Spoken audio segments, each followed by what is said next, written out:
Hey everyone, in this video I want to go over what Bitcoin is and how it works. So this is going to be a high level view of how it works because it's really complicated, but it should give you a pretty good idea of what's going on in the background when you use Bitcoin. So Bitcoin is described as a peer-to-peer electronic cash system. So that means it would be direct from me to you, and there would be no intermediaries. So there's no PayPal, there's no Visa, there's no Google, there's no MasterCard, there's no one in the middle for you to have to trust to execute that transaction. So it would come from me, go to you, and the only thing in between us is a network of mining software. Because of this, Bitcoin is considered trustless, meaning that you don't have to rely or trust anyone else to make good on their end of the deal.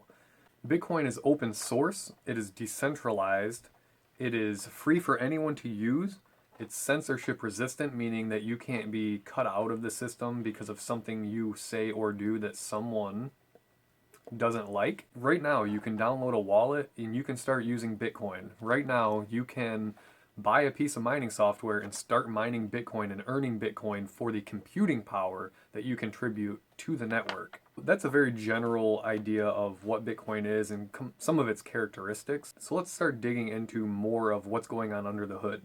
All right, everyone, I'm going to do my best to keep this as simple as possible, but this is a very complicated system. So Bitcoin is a network, and the network carries data, and this data is represented in Bitcoin. In the grand scheme of things, really all it is numbers being transferred from one place to another. Bitcoin does not exist in any type of physical form. You can't hold it. It is only a ledger on the internet. So one thing I forgot to mention in the original video is that one Bitcoin is divisible into 100 million pieces.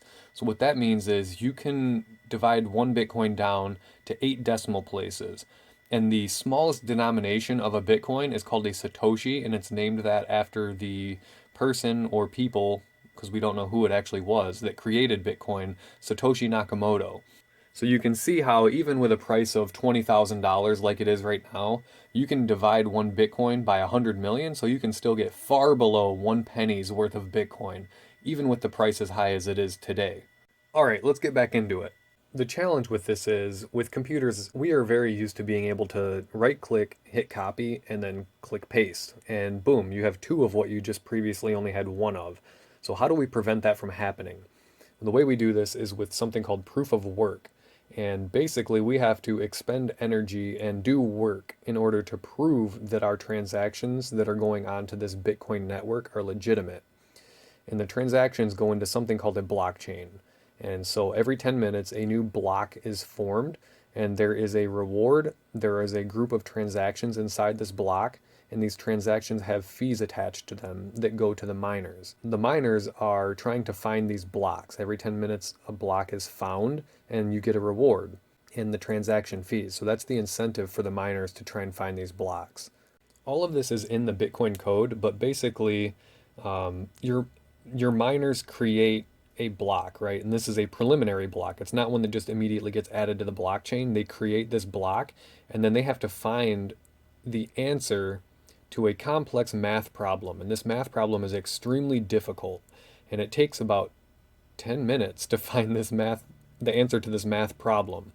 So it's a math problem that is very hard to solve, but easy to verify. And so they have a reward at the top, and then they have a group of transactions, and the way they decide which transactions they're going to put into their block is based on fees. So if you're willing to pay more in fees, your transaction is going to be prioritized by the miners because they want to make the most money possible on every single block. So the way this works is your transaction gets broadcast, and then it goes into something called a mempool, which is a memory pool. And then all of the miners pull from this memory pool to create their blocks. And obviously in this memory pool, the transactions with the highest transaction fees, which means the miners will get paid the most, these go to the top of the list. The miners do a lot of complex math, and when they find the answer to this complex math problem, their block gets added to the blockchain and they get that reward. It's all incentivized by this reward and the transaction fees. A common question that people have when they start learning about Bitcoin is, where does it come from? And it's a good question. And so earlier in the video, you saw that I had a block reward written into all of the blocks that I showed on the blockchain drawing that I had. So when Bitcoin first started in the year 2008, the block reward that the Bitcoin code allowed the miners to include inside of their blocks was 50 Bitcoin. So the code said, hey, you're allowed to award yourself 50 Bitcoin for finding the answer to that math problem and solving that block. So every 10 minutes, boom, 50 Bitcoin. 10 minutes, boom, 50 Bitcoin. 10 minutes, you get the idea.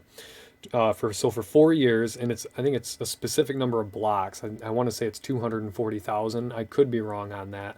But in the year 2012, a block reward halving occurred, which is exactly what it sounds like. The reward went from 50 to 25.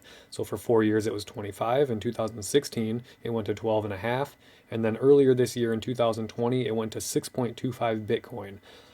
So as you can see in the future, it's going to drop to 3.125, 1.526, and then after the year 2032, less than 1 Bitcoin will be mined every 10 minutes. So you can see that this is an exponential decay, and it's going to take until the year 2140 for us to mine all of the Bitcoin. With the supply cap of 21 million, we already have mined 18 million Bitcoin just right here. And it makes sense because it's going to drop to near zero pretty quick. I think the supply shock for Bitcoin is coming because this is done. It's over with. And if you don't have Bitcoin after this halving, it's going to become extremely difficult to get it, especially when more and more people are wanting it and it's becoming rarer and rarer to find. So with the supply cap of 21 million, the scarcity of Bitcoin is going to become obvious very soon. I know 21 million sounds like a lot, but when you're talking about a global currency, it's going to become an extremely big deal if you have just one whole Bitcoin. I hope this was informative and it explained where the new Bitcoin comes from and how it's created. If you have any questions, please ask. So what happens when a miner finds a block? They broadcast and say, hey, I figured out the answer to this math problem, and they add it to the blockchain. Now, what happens right after that is all of the other miners on the planet look at that block and they verify that math, and they say, is this legitimate or is it not? And if it's not legitimate, they reject it because the math doesn't add up. So this creates protection from people who want to create fake blocks. If you just try and fudge the math and add a block, when all of the other miners on the planet go to verify this, they're going to reject it. And if that happens several times from the same miner, they'll actually like isolate that miner and kick them out of the network. It's pretty amazing. It's a random mesh network that's global, but that's what makes it so powerful, is that there's no central point to attack. There's no one place that you can go to and say, shut that miner down and destroy the network. It's completely random. It's kind of like a brain where all of the neurons are just randomly connected and they just spread out. It's the best way I can think of to explain it. Kind of went on a rant there. Anyway, the difficulty of this math problem adjusts to keep the block production at 10 minutes. So what that means is as more and more miners say, hey, I want to make some Bitcoin, it looks like that's pretty lucrative, more and more miners join the network, the hash power of the network as a whole goes up. So that means if the difficulty of that math problem stays the same, you're not going to take 10 minutes to solve this. If you have twice as much hash power, which is the guessing power, you're going to do this in 5 minutes instead of 10. So what happens is every 2 weeks, the difficulty adjusts. So if twice as many miners join the network and there's twice as much hash power, the difficulty of this math problem would go up by a factor of 2 to maintain this 10-minute block interval. And that works likewise if the hash power goes down. Whatever amount that it decreases, this difficulty is going to decrease as well to keep this at 10 minutes. So every participant in the network has a copy of this blockchain. Typically, miners are also considered full nodes. And what nodes do is they go back and verify or confirm the transactions. So when you see confirmations on the network, that's where this comes from. The nodes are confirming the transactions. So every participant has a copy of this blockchain, and every copy is identical, not because a central authority says, hey, use this, but because they checked the math and it was correct. So one thing I should point out now is this entire network is global. I keep wanting to say like, hey, it's global, but I'm just going to stop saying it. The whole thing is global. What happens when two miners find a block at the exact same time? Well, what happens in that case is called a fork, where this block gets added to the blockchain, and there's this blockchain here, and then a block, let's just imagine it's down here, gets added to the blockchain and it goes down here. So now you have two separate competing blockchains, and the longest blockchain that can be verified always wins. They would both get added to two separate competing blockchains, and then the next miner that finds the block after this one, it's, let's say this upper blockchain is the first block to be found, this blockchain down here would be erased and it would get thrown, all of the transactions in here would get put back into the memory pool. So this would become the longest chain, and all of the network would start using this longest chain.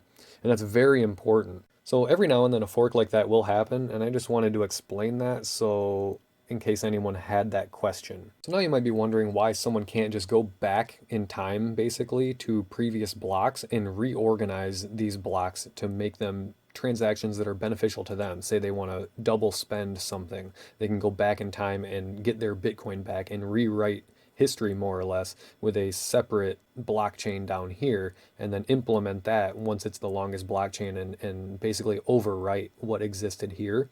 I know that sounds confusing, but basically they'd have to go back in time and then outcompete this blockchain up here that's the legitimate blockchain.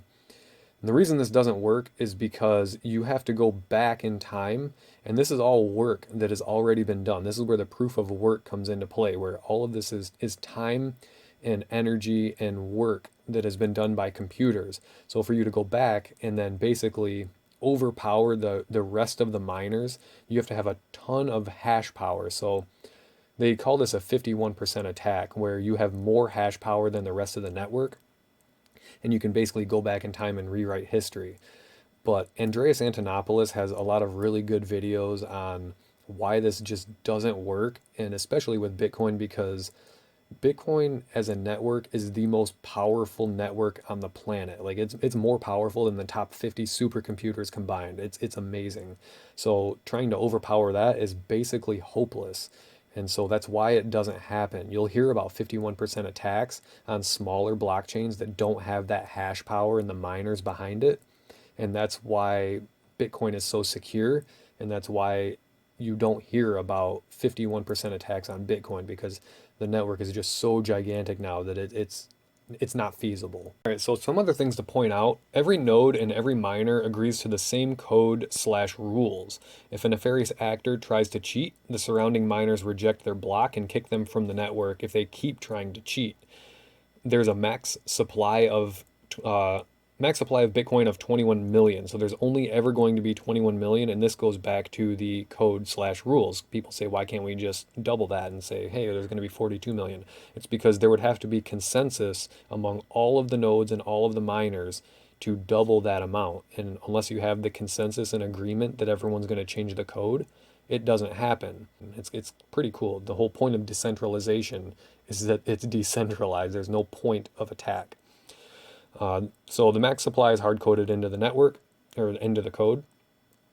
The blockchain provides an open and free record of every transaction that has ever occurred on the network. So every single transaction that's ever occurred on the Bitcoin network is readily available, and you can look it up.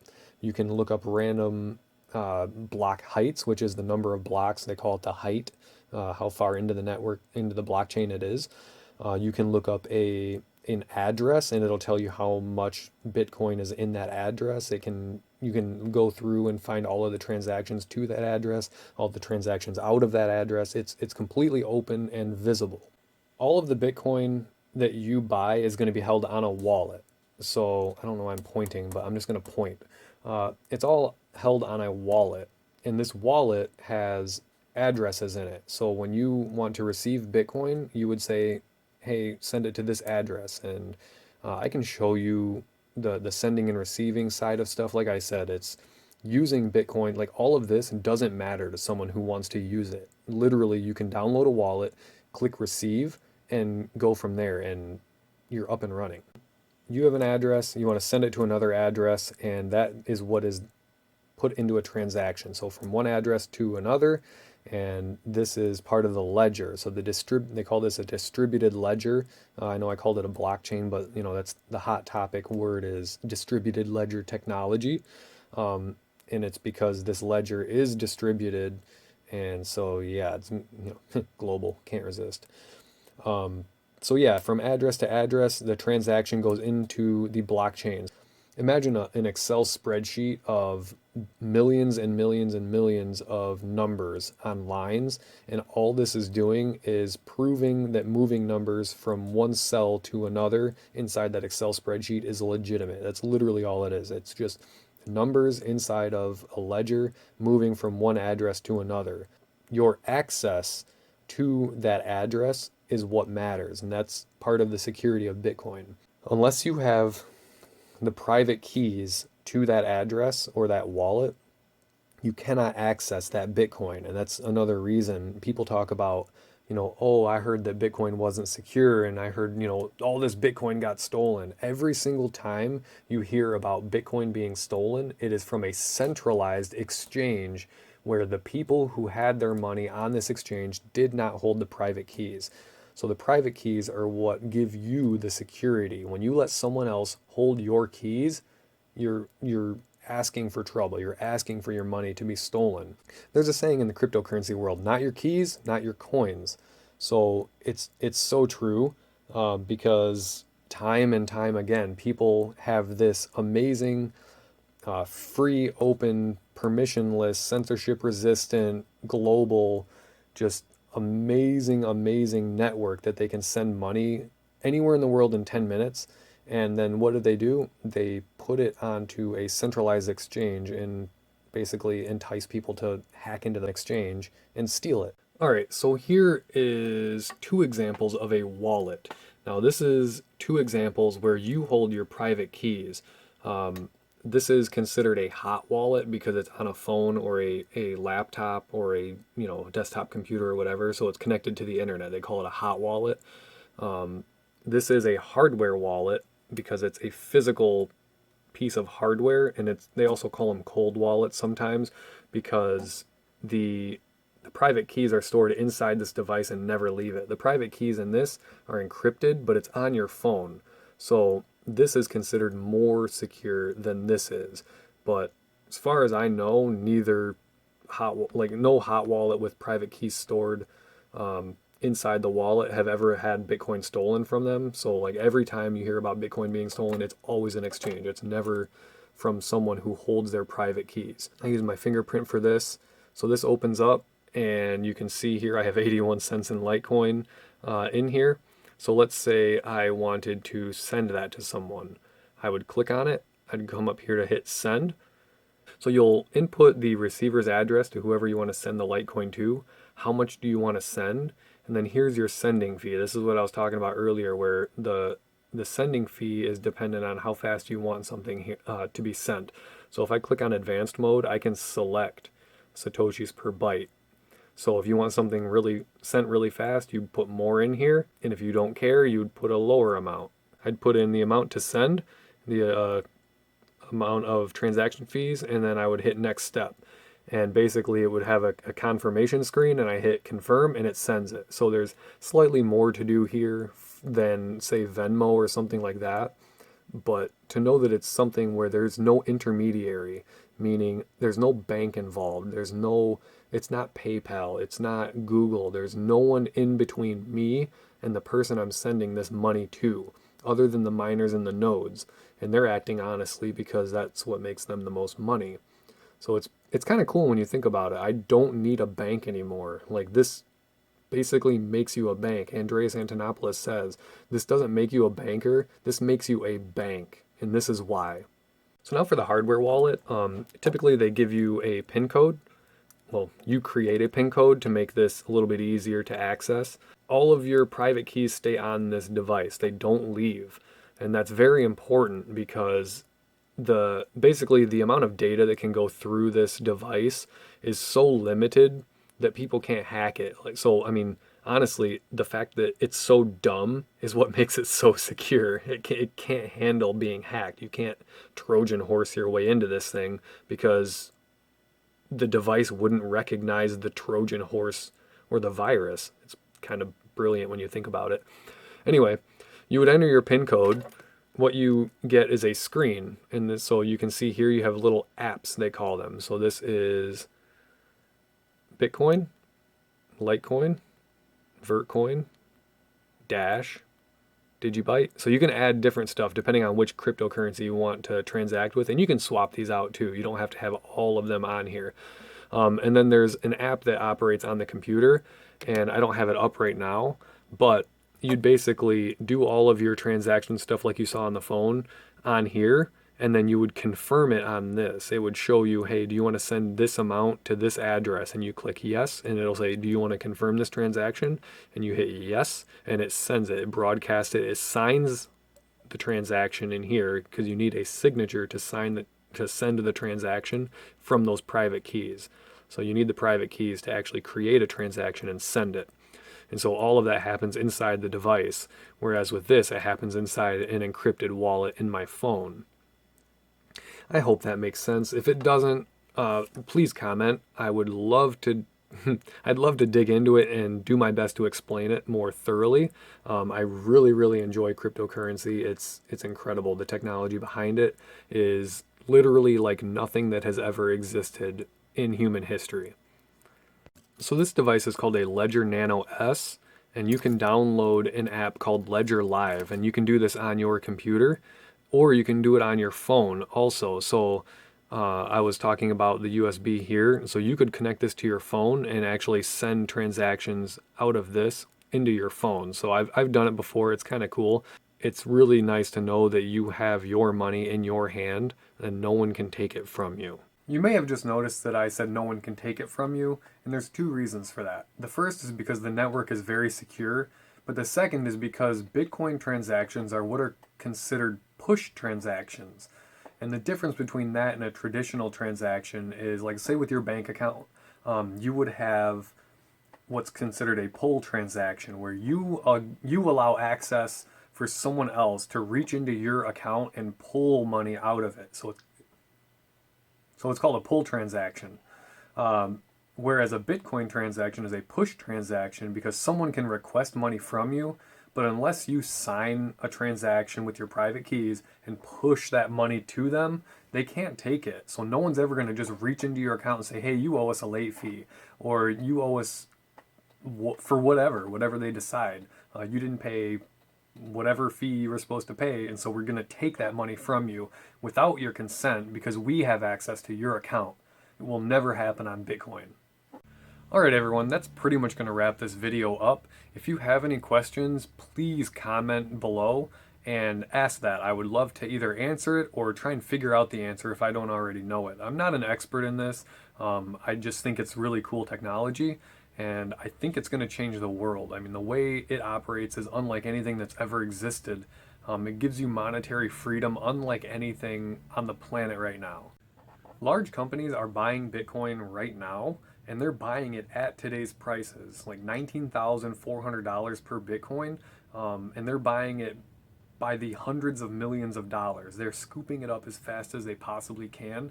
So either they're really dumb, or they see a future in which this is going to be a big part of the financial system. So in the words of Satoshi Nakamoto, you may want to get some just in case it catches on. I hope you enjoyed the video, and I'll see you on the next one.